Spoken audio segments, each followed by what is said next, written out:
Good morning everyone. आज हम लोग स्टडी करने वाले हैं न्यूक्लियर फिजिक्स की सीरीज़ में नेक्स्ट टॉपिक मास स्पेक्ट्रोग्राफ मीन्स द्रव्यमान स्पेक्ट्रोग्राफ। इससे पहले हम लोगों ने स्टडी किया न्यूक्लियस ऑफ रेडियस मीन्स नाभिक की त्रिज्या, angular momentum and dipole moment and quadrupole of nucleus. हमने नाभिक के कोणीय संवेग के बारे में स्टडी किया, द्विध्रुव आघूर्ण के बारे में स्टडी किया और चतुर्ध्रुव आघूर्ण के बारे में स्टडी किया। ये सारे टॉपिक्स जो हैं ये आपको चैनल पर न्यूक्लियर फिजिक्स की प्लेलिस्ट है, वहाँ मिल जाएंगे। आज हम लोग स्टार्ट करेंगे कहाँ से?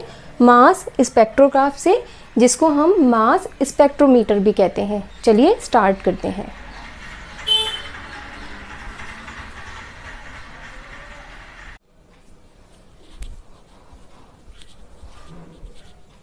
हाँ देखिए, सबसे पहले हम लोग देखते हैं कि मास स्पेक्ट्रोग्राफ, जिसको हम मास स्पेक्ट्रोमीटर भी कहते हैं, ये द्रव्यमान स्पेक्ट्रोग्राफ किस लिए यूज़ में आता है? द्रव्यमान स्पेक्ट्रोग्राफ वह उपकरण है जिसकी सहायता से आप किसी भी धन आयन का द्रव्यमान ज्ञात कर सकते हैं। ठीक है, तो सबसे पहले हम देखते हैं कि इसके अंदर कितने पार्ट्स हैं। तो यहाँ हमारे पास में ये जो मास स्पेक्ट्रोग्राफ है, इसमें 5 स्लिट्स लगी हुई हैं।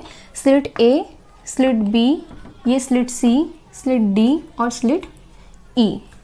ठीक है, और यहाँ पर ये जो स्लिट्स लगी हुई हैं, इनके हिसाब से अपने पास में अलग अलग चैम्बर हैं।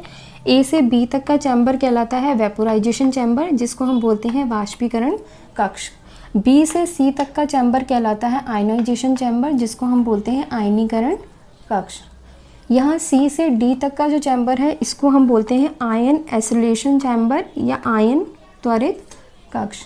और यहाँ पर डी से ई तक का जो कक्ष है, ये जो है इसको हम बोलते हैं मास एनालाइजर, जिसमें हम चार्ज पार्टिकल पर मैग्नेटिक फील्ड लगाते हैं। ठीक है, तो यहाँ हमारे पास में 5 स्लिट हैं, जिसके हिसाब से अपने पास में 4 चैम्बर हैं। सबसे पहले हम क्या करते हैं, हमें जिस भी धन आयन का द्रव्यमान ज्ञात करना है, उससे रिलेटेड सैंपल को हम यहाँ से एंटर करते हैं। अब जैसे ही सैंपल यहाँ से एंटर होगा, अगर सॉलिड या लिक्विड फॉर्म में है, तो यहाँ हमने इस चैम्बर के अंदर ये हमने कुछ हीटिंग कॉइल्स लगा रखी हैं। इस हीटिंग कॉइल्स की वजह से क्या होगा, सैंपल गर्म होगा और उसका वाष्पीकरण हो जाएगा। वाष्पीकरण होने से हमें यहाँ पर गैस के मॉलिक्यूल्स फ्री मिल जाएंगे। ठीक है, तो यहाँ अपने पास में वेपोराइजेशन हो गया, वाष्पीकरण हो गया, इसलिए हम ए से बी तक के चैम्बर को वेपोराइजेशन चैम्बर या वाष्पीकरण कक्ष कहते हैं। अब मॉलिक्यूल जैसे ही स्लिट बी में प्रवेश करेगा, तो यहाँ पर अपने पास में इलेक्ट्रॉन गन है। ये इलेक्ट्रॉन गन क्या करेगी, इलेक्ट्रॉन्स की बौछार करेगी। इलेक्ट्रॉन गन की बौछार की वजह से क्या होगा, यहाँ जो अपने पास में मॉलिक्यूल है ये आयनित हो जाएगा। ठीक है, अब हमें किसकी ज़रूरत है, हमें केवल धन आयन की ज़रूरत है, पॉजिटिव आयन की ज़रूरत है। तो हम क्या करेंगे, जितने भी इलेक्ट्रॉन्स हैं उनको यहाँ पर हमने एक प्लेट लगा रखी है, इलेक्ट्रॉन कलेक्टर प्लेट। इसके थ्रू हम इलेक्ट्रॉन्स को कलेक्ट कर लेंगे। और यहाँ पर अपने पास में जो पॉजिटिव आयन है, जिसको मैं M+ से शो कर रही हूँ, ये पॉजिटिव आयन्स जो है वो स्लिट सी के थ्रू यहाँ से प्रवेश करेंगे। तो यहाँ हमने क्या किया, मॉलिक्यूल को आयनित किया, इसलिए अपने पास में बी से सी वाला जो चैम्बर है, इसको हम बोलते हैं आयनाइजेशन चैम्बर या आयनीकरण कक्ष। अब जैसे ही पॉजिटिव आयन जो है ये सी स्लिट से एंटर होगा, तो यहाँ पर हमने कुछ इलेक्ट्रोड्स लगा रखे हैं, कुछ प्लेट्स लगा रखी हैं। यहाँ अपने पास में ये जो फर्स्ट प्लेट है, ये पॉजिटिवली पॉजिटिव पे है, पॉजिटिव पोटेंशियल पे है, और उसके बाद में ये वाली प्लेट जो है ये नेगेटिव पोटेंशियल पे है। नेक्स्ट वाली प्लेट अपने पास में हायर नेगेटिव पोटेंशियल पे है। हमने ऐसा क्यों कर रखा है, जैसे ही मॉलिक्यूल सी स्लिट से एंटर होगा, तो यहाँ पर पॉजिटिव चार्ज जो प्लेट है, इससे ये क्या करेगा, ये प्रतिकर्षित होगा, प्रतिकर्षित होकर के ये आगे जाएगा। आगे अपने पास में यहाँ नेगेटिव चार्ज नेगेटिव पोटेंशियल वाली प्लेट है। ठीक है, उसके बाद में हाई नेगेटिव वाली पोटेंशियल वाली प्लेट है। तो यहाँ क्या होगा, पार्टिकल जो है यहाँ से अट्रैक्ट होगा, नेगेटिव वाली प्लेट से पार्टिकल अट्रैक्ट होगा और पार्टिकल की स्पीड बढ़ जाएगी। मतलब हम क्या चाहते हैं, हमें यहाँ से जो पॉजिटिव आयन मिला है ये राइट डायरेक्शन के अंदर आगे की तरफ फ्लो हो, हमें इसकी वेलोसिटी इंक्रीज़ करनी है, हमें इसकी एनर्जी इंक्रीज़ करनी है, इसको आगे लेकर के जाना है। तो इसको आगे अट्रैक्ट करने के लिए हमने यहाँ पर नेगेटिव प्लेट्स को लगा दिया। ठीक है, तो ये वाला जो चैम्बर है सी से डी तक, इसको हम बोलते हैं ion isolation chamber means ion त्वरित कक्ष। ये क्या करता है, जो पर्टिकुलर आपके पास में पॉजिटिव आयन है उसको एक्सेलरेट कर देता है, उसके वेग को बढ़ा देता है, उसकी वेलोसिटी को इंक्रीज कर देता है। इसलिए इस चैम्बर को CD को हम बोलते हैं आयन त्वरित कक्ष। अब यहाँ पर क्या होगा, जैसे ही अपने पास में ये आयन जो है यह हाई स्पीड के साथ में स्लिट D के अंदर प्रवेश करेगा, है ना। तो स्लिट D से E तक का जो पोर्शन है इसको हम बोलते हैं मास एनालाइजर। देखिए अब यहाँ से हाई एनर्जी या हाई वेलोसिटी वाला जो पार्टिकल है, पॉजिटिव पार्टिकल, वो जैसे ही डी स्लिट से एंटर करेगा तो यहाँ हमने क्या कर रखा है, मैग्नेट्स लगा रखी हैं, मीन्स हमने एक मैग्नेटिक फील्ड लगा रखा है। अगर मेरे पास में मैं बात करूँ कि अगर मेरे पास में एक पर्टिकुलर आयन जो है ना, एक पर्टिकुलर आयन जो है जैसे उसका चार्ज कितना है, E है, और उसकी वेलोसिटी कितनी है, V है, और यहाँ पर लगने वाला मैग्नेटिक फील्ड कितना है, B है, तो उस पर टोटल फोर्स लगेगा F = EVB। ठीक है, यह आपको अगर उसका चार्ज Q है तो ये आपने एक्सप्रेशन पढ़ा हुआ है F = QVB। ये फोर्स लगेगा उस चार्ज पार्टिकल पर। जब भी हम किसी चार्ज पार्टिकल को इलेक्ट्रिक या मैग्नेटिक फील्ड में रखते हैं तो क्या होता है कि वो स्ट्रेट लाइन में ना फ्लो होकर के वो चार्ज पार्टिकल क्या करता है, अपने पथ से विक्षेपित हो जाता है, अपने पाथ से डेविएट हो जाता है, और वो क्या करता है, वो कर्व पाथ ले लेता है ना, वो कर्व पाथ ले लेता है, क्योंकि उस पर एक तरीके का फोर्स लगता है जो उसे मजबूर कर देता है कि वो सीधा ना चले, वो कर्व में चले, है ना। और वो फोर्स कौन सा लगता है, वो सेंट्रीपिटल फोर्स लगता है, और वो सेंट्रीपिटल फोर्स किसकी वजह से लगता है, जो भी हमने मैग्नेटिक फील्ड लगाया है या जो भी इलेक्ट्रिक फील्ड लगाया है उसकी वजह से लगता है। आपने पढ़ा है ना कि विद्युत क्षेत्र की उपस्थिति में इलेक्ट्रॉन वृत्ताकार पथ में गति करता है, तो वहाँ पर विद्युत क्षेत्र क्या कर रहा है, उस पर एक फोर्स लगा रहा है। कौन सी फोर्स लगा रहा है, अगर आपके पास में इलेक्ट्रिक फील्ड E है और चार्ज पार्टिकल का चार्ज Q है तो फोर्स कौन सी लग रही है, F = QE। ऐसे ही जब मैग्नेटिक फील्ड प्रेजेंट है तो फोर्स कौन सी लग रही है, QVB। पर ये इसको मजबूर, ये फोर्स जो है, ये फोर्स एक्चुअल में कौन सा फोर्स लगाएगी, सेंट्रीपिटल फोर्स लगाएगी, जिससे क्या होगा कि आपके पास जो भी पार्टिकल है वो एक वृत्ताकार कक्ष में घूमे, है ना। तो यहाँ पर भी क्या होगा, यहाँ हमने क्या किया, यहाँ जो चार्ज पार्टिकल था, जो पॉजिटिव आयन था, हमने उसके डायरेक्शन को चेंज कर दिया, उसके पाथ की डायरेक्शन को हमने चेंज कर दिया, इसलिए हमने लगाया मैग्नेटिक फील्ड। अब सेकंड थिंग आती है, हम इसको मास एनालाइज़र क्यों कहते हैं। हम इसको मास एनालाइज़र इसलिए कहते हैं क्योंकि जैसे ही यहाँ से मल्टीपल पॉजिटिव आयंस प्रवेश करेंगे तो यहाँ पर क्या होगा, जिन पॉजिटिव आयंस का कम आणविक भार है उनके लिए इस पथ की लंबाई ज़्यादा होगी, और जिनका ज़्यादा आणविक भार है उनके लिए इस पथ की लंबाई कम होगी। ऐसा क्यों, क्योंकि ये मैग्नेटिक फील्ड क्या करेगा, पर्टिकुलर जिनका मास सेम है, जिन पॉजिटिव आयंस का मास सेम है उनको सेम एंगल पर डिफ्लेक्ट करेगा, है ना। तो यहाँ पर जिनका मास सेम है वो पहले यहाँ पहुँचेंगे, जिनका मास कुछ अलग है वो अलग एंगल पर डिफ्लेक्टेड होंगे और वो बाद में यहाँ पहुँचेंगे। ठीक है, तो इससे क्या होगा, हमारे पास में सेम मास के कुछ आयंस आ जाएंगे, है ना। अब यहाँ पर हमने क्या किया, चेक करने के लिए हमने यहाँ पर, जैसे मैंने यहाँ पर यहाँ मैंने एक डिटेक्टर लगा दिया, है ना। डिटेक्टर जिसको हम बोलते हैं संसूचक।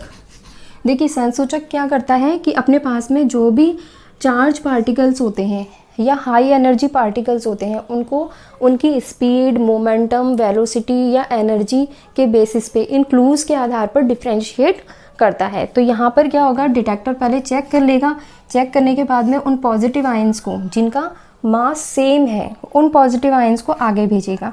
अब हमारे पास में कुछ पॉजिटिव आयंस है वो, तो हमारे पास में सिग्नल कैसा आएगा, वोल्टेज कैसा आएगा, बहुत कम आएगा। तो हम क्या करेंगे, हम उसको पहले एम्पलीफाई करेंगे, हम उसको इंक्रीज़ करेंगे। तो हमने क्या किया, यहाँ पर एक एम्पलीफायर लगा दिया जिसको हम बोलते हैं प्रवर्धक। ये एम्पलीफायर क्या करेगा, सिग्नल को एम्पलीफाई करेगा, और उस सिग्नल को हम क्या करेंगे, यहाँ से रिकॉर्डर में भेज देंगे। यहाँ आपके पास में एक रिकॉर्डर लगा हुआ होगा, है ना। ये रिकॉर्डर पर कुछ स्विच लगे हुए हैं और ये रिकॉर्डर क्या करेगा, यहाँ पर हमें ग्राफ प्रोवाइड करेगा। एक्चुअल में हम किसके बारे में पढ़ रहे हैं, स्पेक्ट्रोग्राफ के बारे में पढ़ रहे हैं। तो यहाँ पर हमें कुछ स्पेक्ट्रल लाइंस मिलेंगी, पर्टिकुलर जिनका मास सेम है उनके कॉरस्पॉन्डिंग एक स्पेक्ट्रल लाइन मिलेगी, है ना। तो यहाँ हमें स्पेक्ट्रल लाइन मिलेंगी किसके रूप में, ग्राफ के रूप में, और यहाँ से हम फर्दर कैलकुलेशन करके जो भी पॉजिटिव आयन है उसका द्रव्यमान कैलकुलेट कर सकते हैं। तो हम इसको यहाँ पर मास स्पेक्ट्रोग्राफ क्यों कहते हैं, क्योंकि यहाँ पर हमें ये स्पेक्ट्रल लाइंस मिलती हैं, है ना। ये स्पेक्ट्रल लाइंस मिलती हैं किस रूप में, ग्राफ के रूप में, जिनकी कैलकुलेशन से हम किसी भी पॉजिटिव पार्टिकल का, पॉजिटिव आयन का मास कैलकुलेट कर सकते हैं। आप चाहें तो स्क्रीनशॉट ले सकते हैं।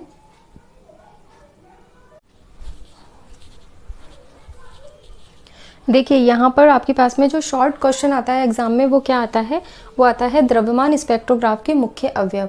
तो आपको नोट्स कैसे बनाने हैं, सबसे पहले आप लिखोगे द्रव्यमान स्पेक्ट्रोग्राफ इस उपकरण की सहायता से परमाणुओं का द्रव्यमान ज्ञात किया जाता है, ठीक है। अब इस स्पेक्ट्रोग्राफ के मुख्य अवयव बताने हैं हमें। वहाँ पर हमारे पास में बहुत सारे चैम्बर्स थे। देखो जब आपके पास में गैस जो है, जो आपके पास में वेपोराइजेशन हो जाएगा उससे आपको गैस का मॉलिक्यूल मिल जाएगा और इलेक्ट्रॉन गन से उसका आयनन हो जाएगा, है ना। आयनन होने के बाद जब आपको पॉजिटिव आयन मिलेगा तो ये जो वेपोराइजेशन हुआ और उसके बाद में आयनाइजेशन हुआ, यहाँ से हमें मिलता है, यहाँ ये जो पोर्शन है ये कहलाता है अपने पास में आयन स्रोत। तो मुख्य अवयव जो है, मेन पार्ट्स जो है इसके आयन स्रोत है, मतलब आयन सोर्स है। सेकंड उसके बाद में आता है फिल्टर तथा फोक्सन कक्ष। आपने क्या किया था, आयनाइजेशन के बाद में हम कहाँ गए थे, हमने उसको कुछ पॉजिटिव और नेगेटिव प्लेट से गुजारा था, मतलब हमने वहाँ पर इलेक्ट्रिक फील्ड लगाया था।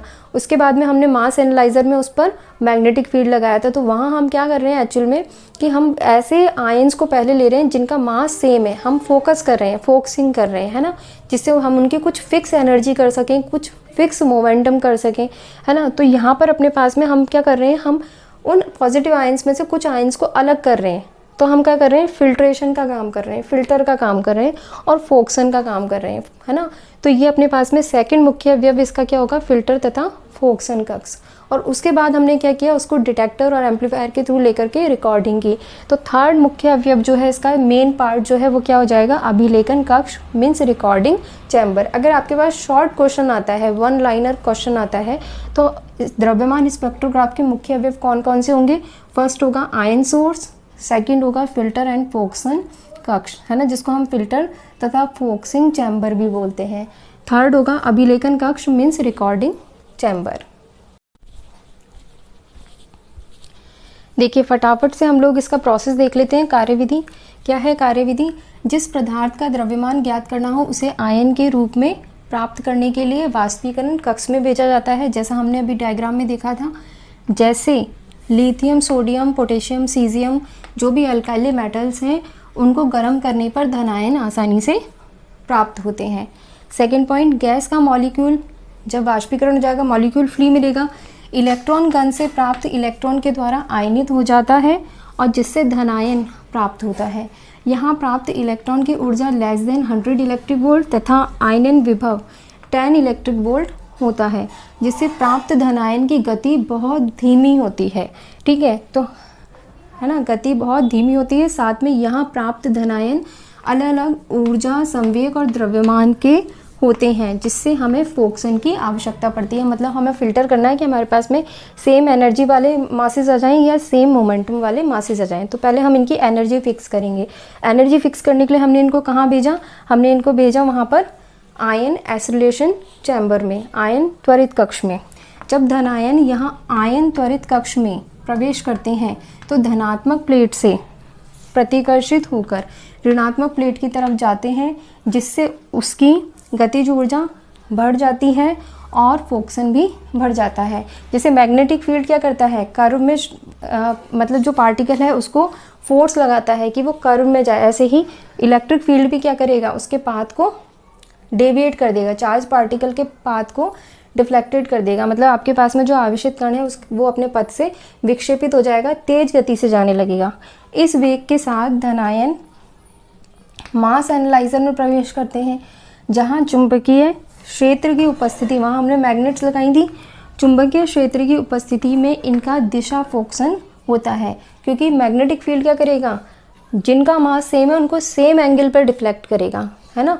तो हमारे पास में वहाँ पर जिन पॉजिटिव आयंस का मास सेम है वो हमें एक लाइन में अलग मिल जाएंगे, है ना, फिर उसके बाद वाले मिलेंगे। ऐसा क्यों होगा, क्योंकि जिनका आणविक भार कम है उनके लिए पथ की लंबाई ज़्यादा होगी, जिनका है ना जिससे क्या होगा, संसूचक के पास, डिटेक्टर के पास वो आयन पहले जाएंगे जिनका आणविक भार ज़्यादा है।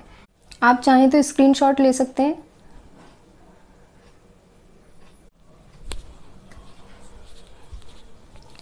ठीक है, इसके बाद क्या होगा, यहाँ से अपने पास में जैसे ही हमने उसको मास एनालाइजर में भेजा, मैग्नेटिक फील्ड में भेजा, वहाँ से उसके बाद में हमने उसको कहाँ भेजा, डिटेक्टर में भेजा। डिटेक्टर क्या करेगा, ये कण के वेग, द्रव्यमान और आवेश की सूचनाएं एकत्रित करते हैं और इनके आधार पर कण की पहचान भी की जाती है। आप लोगों के सिलेबस में एक यूनिट है डिटेक्टर और एसिलेटर्स की, वहाँ हम इसको डिटेल में पढ़ेंगे। अभी के लिए इतना ही है, आप नोट्स में इतना ही ऐड करें।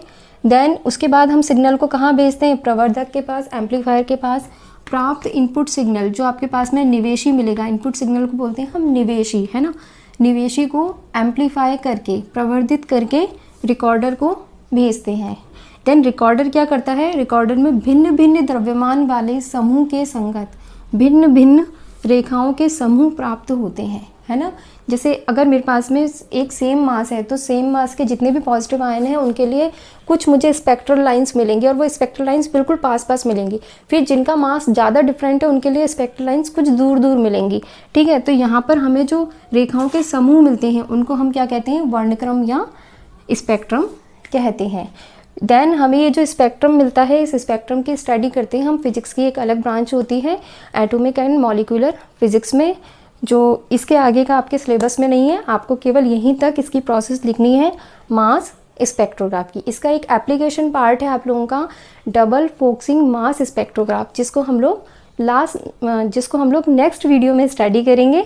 और यदि आपको मेरा ये एफर्ट अच्छा लगा हो तो वीडियो को एक लाइक ज़रूर देना, और साथ के साथ में आपके जो भी क्लासमेट्स या फ्रेंड्स हैं जिनके लिए ये कंटेंट इम्पॉर्टेंट है, कम से कम एक ऐसे स्टूडेंट को आप ज़रूर शेयर करो। मिलते हैं नेक्स्ट वीडियो में, तब तक के लिए all the very best, bye bye. आप चाहें तो स्क्रीनशॉट ले सकते हैं।